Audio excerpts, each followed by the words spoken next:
الامامي طبعا، توصل لايسكو من عند مارسيلو. ايسكو هي الكره، ايسكو يوزعها هيله خطيره.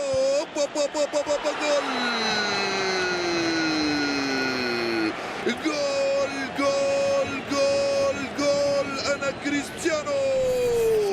انا كريستيانو رونالدو سجل الهدف ال40 لكوينتراو، ويظهر لي غضب جماهير الريال منه الاسبوع الماضي. كريستيانو يرتقي فوق الجميع ويسجل اول اهداف المباراه للريال.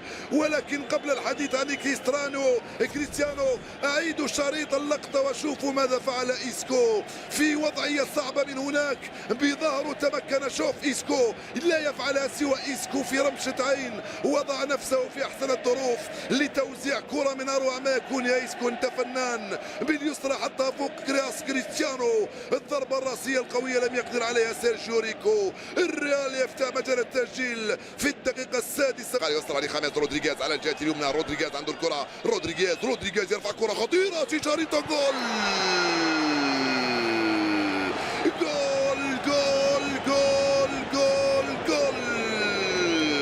رونالدو يضيف الثاني في ظرف دقيقتين. كريستيانو رونالدو يسجل هدفه ال41. يا سلام عليك يا كريستيانو، هكذا هم الكبار في الظروف الصعبة يقولون أنا هنا. كريستيانو قال لزملائه، قال لمن انتقدوه أنا هنا. كريستيانو رونالدو الثنائية، الأول بالرأس والثاني بالقدم. الكرة ملعوبة بشكل رائع من شيشاريتو. كريستيانو رونالدو لم يخطئ لأنه لعب الكرة ويدي الحارس كانت بعيدة. الخطأ في الحارس، لو الحارس ارتطم بكريستيانو لصفر له الحكم خطأ. رونالدو بأصابع رجليه يضيف الثاني للريال. يا سلام عليك يا كريستيانو. 2-0 صارت النتيجة. عناصر الريال استثمروا في النقص العددي. خطأ فادح ارتكبه اوناي إيمري. 20 تركيز كبير من قبل كارلوس باكا امام كاسيوس. باكا يسدد، باكا جول. إشبيلية تسجل الهدف الأول في الوقت بدل الضائع من عمر الشوط. باكا يقول أيضا أنا هنا. هدف لفريق إشبيلية في الوقت بدل الضائع من عمر الشوط. كارلو أنشيلوتي يحتاج لأنه يدرك مدى أهمية هذا الهدف وعبء وثقله ومدى تأثيره على مجريات الشوط الثاني. أرجو أن تبقوا معنا. أشكركم وألقاكم مع بداية الشوط الثاني بإذن الله.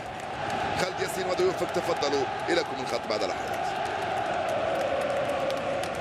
جاريث بيل باليمنى، يفضل يرجع على رجله اليسرى، يواصل جاريث بيل يرفع كرة في القائمة الثانية لرونالدو. جول جول جول جول جول. كريستيانو رونالدو يسجل الثلاثية اليوم. كريستيانو رونالدو هو الشبح الأسود لإشبيلية. كريستيانو رونالدو هو الظاهرة. الثلاثية اليوم. كريستيانو بعد أن صام 3 أسابيع عن التهديف. جاريث بيل في القائمة الثانية. كريستيانو في وضعية ليس هناك أصعب من هذه يا كريستيانو، من أمام الحارس سيرجيو ريكو. كريستيانو بالراس حطها في الجهة اليسرى من ريكو. 3-1 صارت النتيجة للريال. يا لك من رونالدو، يا له من كريستيانو، ويا له من التوزيع من جاريث بيل. واو. مادام كارلو أنشيلوتي يخرج بهذا الشكل ويدخل إلى أرضية الميدان، موسم صعب جدا على فريق ريال مدريد الذي يجب أن يفوز بأحد الألقاب. كرة خطيرة ونانا. جول الثاني لإشبيلية. صارت النتيجة 3-2. 3 أهداف مقابل هدفين للريال أمام إشبيلية. ريس فعلها، أليكس فيدال توغل، مرر الكرة على طبق لفيتشينتي بورا أمام دفاع الريال. المباراة لم تنتهي بعد. الريال لم يفز وإشبيلية لم يخسر، وكارلو أنشيلوتي يؤجل فرحته. التمريرة من أروع ما يكون يا إيكاريا كاسياس. دفاع